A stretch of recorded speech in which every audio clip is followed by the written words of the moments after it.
आज हम स्टार्ट करने वाले हैं टॉपिक 3 मेथडोलॉजी, जिसमें कि डेटिंग मेथड आता है। और इस टॉपिक पे 2 पार्ट आएगा, आज एक आज आ रहा है, एक बाद में आएगा। मैं चाहूँ तो आपको एक ही पढ़ा दूँ, पर मैं चाहता हूँ कि आप धीमे धीमे समझें।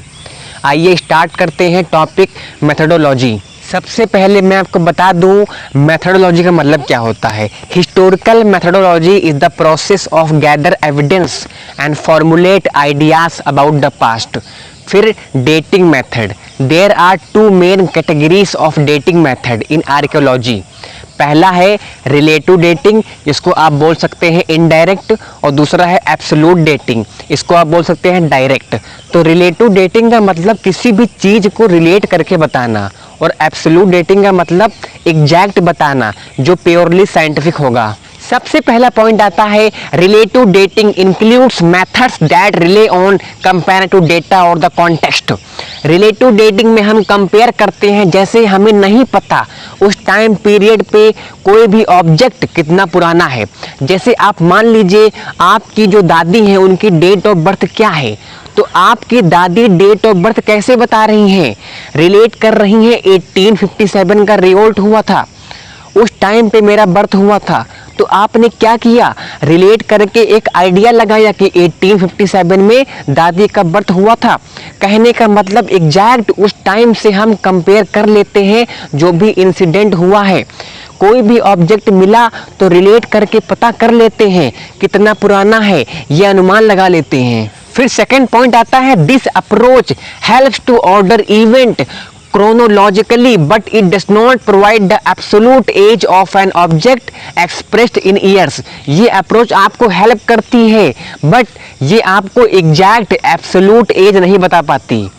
फिर नेक्स्ट पॉइंट आता है relative dating includes different technique, but the most commonly used are soil stratigraphy, analysis and typology. इसके बारे में आगे बात करेंगे। Next point, on the other hand absolute dating includes all methods that provide figures about the real estimated age of archaeological objects और occupations.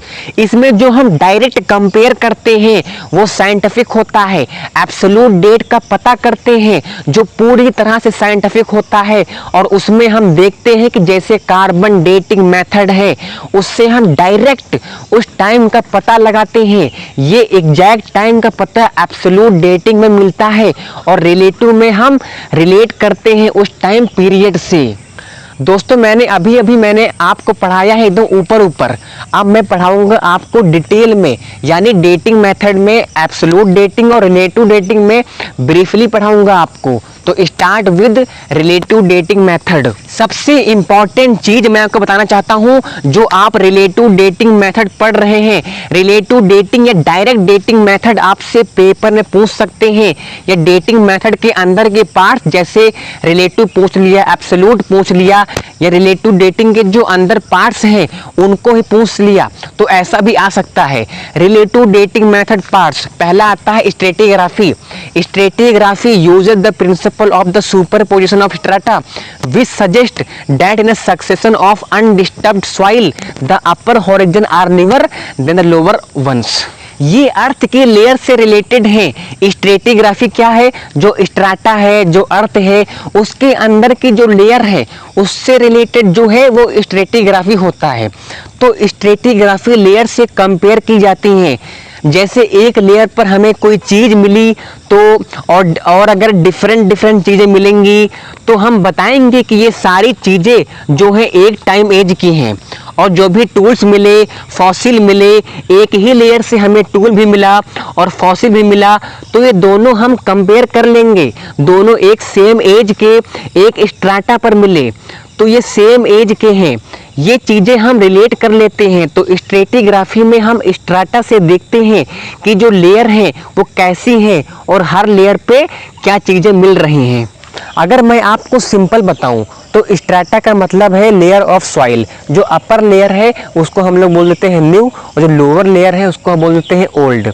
और जो हमको कॉइन्स मिलते हैं या कोई भी ट्रेडमार्क मिल रहा है या उस टाइम के टूल्स मिल रहे हैं, ये सारी चीज़ें किस लेयर पे मिल रही हैं उससे हम कंपेयरिंग करते हैं। अगर वो मिलती है अपर लेयर पे तो बोल देते हैं न्यू, अगर वो मिलती है लोअर लेयर पे तो बोलते हैं पुरानी है। ठीक है, आप एक बात नोट कर लो, कभी कभी भूकंप आ जाता है तो सभी लेयर एक के ऊपर एक चढ़ जाती हैं या डिस्टर्ब हो जाती हैं, तो उसमें जो भी फॉसिल्स हैं वो ऊपर नीचे हो जाते हैं। तो इसीलिए कहते हैं कि relative dating method exact time नहीं बता पाती है, क्योंकि भूकंप आने या कोई और चीज़ हो जाए तो इसकी वजह से जो लेयर है वो ऊपर नीचे हो जाएगी, तो एग्जैक्ट टाइम पता नहीं चल पाएगा। ये एक सबसे बड़ा ड्रॉबैक है इसमें। अब इसी में सेकंड पार्ट आता है टाइपोलॉजी। टाइपोलॉजी में हम कंपेयर करते हैं जो उस टाइम पे टूल्स मिले हुए हैं। अब टाइपोलॉजी में हम देखते हैं जो टूल्स मिले हैं उनकी जो डिज़ाइन बनी हुई है कितनी है। जैसे कभी कभी क्या होता है, आप एकदम एंशिएंट टाइम में चले जाएं तो जो टूल्स मिलते हैं स्टोन के वो नॉर्मल होते हैं, बस नुकीले होते हैं।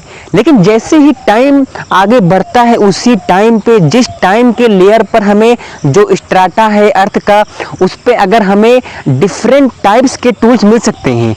टाइपोलॉजी में ये बताया गया है हमें डिफरेंट टाइप्स के टूल्स मिल सकते हैं, लेकिन उसमें ये होता है कि हम देखते हैं कि उसी लेयर पर कैसे डेवलपमेंट हुआ।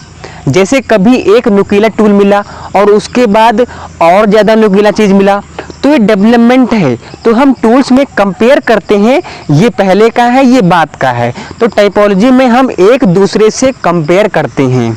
दोस्तों आप लोग कंफ्यूज ना हो, टाइपोलॉजी में और स्ट्रेटिग्राफी में मैं आपको बता दूं, टाइपोलॉजी में हम चीज़ों को कंपेयर कर रहे हैं और स्ट्रेटिग्राफी में अर्थ की लेयर जो अर्थ का स्ट्राटा है उस पे हम अनुमान लगा रहे हैं, एक आइडिया लगा रहे हैं, है ना। यहाँ तक आपका रिलेटिव डेटिंग मेथड खत्म हो गया है।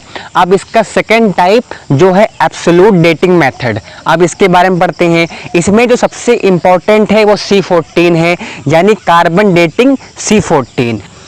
It is a method for determining the age of an object containing organic material by using the properties of radiocarbon, a radioactive isotope of carbon। ये एक मेथड है जिससे किसी भी ऑब्जेक्ट की डेट पता की जा सकती है। वो कैसे, आगे बताऊंगा आपको। तो सबसे पहले ये जो कार्बन है C14 ये रेडियो एक्टिव है ना। आइसोटोप का मतलब होता है जो कार्बन के अलग अलग फॉर्म्स एग्जिस्ट करती हैं, जैसे कि C12 C13। तो इतना डीप में नहीं पढ़ना है आपको। तो ये एक रेडियो एक्टिव आइसोटोप है, कुछ ना कुछ रेडिएशन छोड़ती रहती है। दोस्तों this method was developed in late 1940s। ये मेथड डेवलप हुआ था 1940 में। ठीक है, कहाँ पे हुआ था, यूनिवर्सिटी ऑफ शिकागो में। किसने किया था, विलियम लिब्बी ने। अब इनको नोबेल प्राइज मिल चुका है इसके लिए केमिस्ट्री में फॉर हिज वर्क इन 1960 में। ठीक है, अब देख लेते हैं काम कैसे करता है ये carbon dating, how it works. Carbon is present everywhere and in everything. जैसे आप इस पिक्चर में देख सकते हैं जो सूरज की किरणें और नाइट्रोजन मिलकर C14 एटम्स बनाती हैं, फिर ये कार्बन डाइऑक्साइड पेड़ों में जाते हैं। अगर हम नॉन वेज खाते हैं तो उसमें भी कार्बन के मॉलिक्यूल्स होते हैं, कार्बन्स के एटम्स होते हैं। आप हरी सब्जी खाते हैं उसमें भी कार्बन होता है। तो कार्बन हर जगह है, आप कार्बन से बच नहीं सकते हैं। नेक्स्ट पॉइंट आता है व्हेन द एनिमल और plant dies it stops exchanging carbon with its environment and thereafter the amount of C14 it contains begins to decrease as the C14 undergoes radioactive decay। जब कोई plant या animal मर जाता है तो उसके अंदर जो बाहर से कार्बन का आना और जाना ये प्रोसेस रुक जाता है। तो ये कार्बन बॉडी से धीमे धीमे ख़त्म होती रहती है। ठीक है, बट ये बहुत स्लो प्रोसेस है। इसके ख़त्म होने का तो उस प्रोसेस के हिसाब से हम पता लगा सकते हैं कि कितने टाइम से ये चीज़ पड़ी है या कितना समय हो गया है इस चीज़ को। तो आगे ये और क्लियर होगा आपको, है ना। फिर पॉइंट आता है measuring the amount of C14 in a sample from a dead plant or animal such as piece of wood or a fragment of bone provides information that can be used to calculate when the animal और plant died. Next point, the half life of carbon 14 is about 5730 भाई देखो, जो carbon atom है ना, वो आधा रह जाता है 5730 साल में। इस तरह से पता लगाया जा सकता है कि कितना कार्बन उस बॉडी के अंदर डिके हो जाता है। उस हिसाब से कैलकुलेट करके पता लगाया जा सकता है कि ये जो चीज़ है वो कितने साल पुरानी है। The older a sample is the less C14। जितना वो सैंपल आपका पुराना होगा उतनी ही कम उसमें कार्बन 14 होगी। The oldest date that can be reliably measured by this process date to around 50,000 years ago। इस प्रोसेस से सबसे ज़्यादा पुरानी 50 साल पुरानी चीज़ों का ही पता लगा सकते हैं C14 प्रोसेस से, क्योंकि उसके बाद जो कार्बन है वो ऑलमोस्ट ख़त्म हो जाती है। तो उसके बाद हम पता नहीं लगा सकते कि कितनी कार्बन एटम डिके कर चुकी है ना। अब आपका एब्सोल्यूट में सेकंड पार्ट आता है डेंड्रोक्रोनोलॉजी। ये ट्री से रिलेटेड है। It is the scientific method of dating tree rings also called growth rings to the exact year they were formed as well as dating them. This can give data of dendroclimatology, the study of climate in atmospheric conditions during different periods in history from wood. इसको हम बोलते हैं tree ring dating. Rings को count करके tree की age पता कर सकते हैं। रिंग्स को हम लोग ग्रोथ रिंग्स भी बोलते हैं। इनको काउंट करके एग्जैक्ट ईयर पता करते हैं। अगर इसके साथ साथ ये पता करना है कि रिंग्स किस मौसम में बनी हुई हैं तो उससे रिलेटेड क्लाइमेट जान पाए तो उसको हम डेंड्रोक्लाइमेटोलॉजी बोलेंगे। और ये सब हम वुड से पता करेंगे, यानी लकड़ी से पता कर लेंगे। नेक्स्ट पॉइंट आता है it is the study of tree rings that hold a wealth of information. Tree की रिंग्स को पढ़ने को डेंड्रोक्रोनोलॉजी कहते हैं। इन रिंग्स में बहुत सारी इंफॉर्मेशन होती है, ना ही उस ट्री के पास्ट के बारे में, बल्कि जिन समय से ये पेड़ गुजर कर आया है, जिस इकोसिस्टम को इसने सहा है, किस तरह से क्लाइमेट रहा है, जैसे जैसे गुजरा है अपने ग्रोथ के साथ, वो सारी इंफॉर्मेशन मिलती है यहाँ से। Next point, tree rings are layers of growth that a tree acquires in a year. ये जो ट्री रिंग्स हैं लेयर्स ऑफ ग्रोथ हैं जो हर साल एक ट्री में ऐड होती जाती हैं। अब ये तो आपको पता है जो लकड़ी है वो जितनी पुरानी होगी उसका कलर उतना ही ज़्यादा डार्क होगा, कॉमन सी बात है।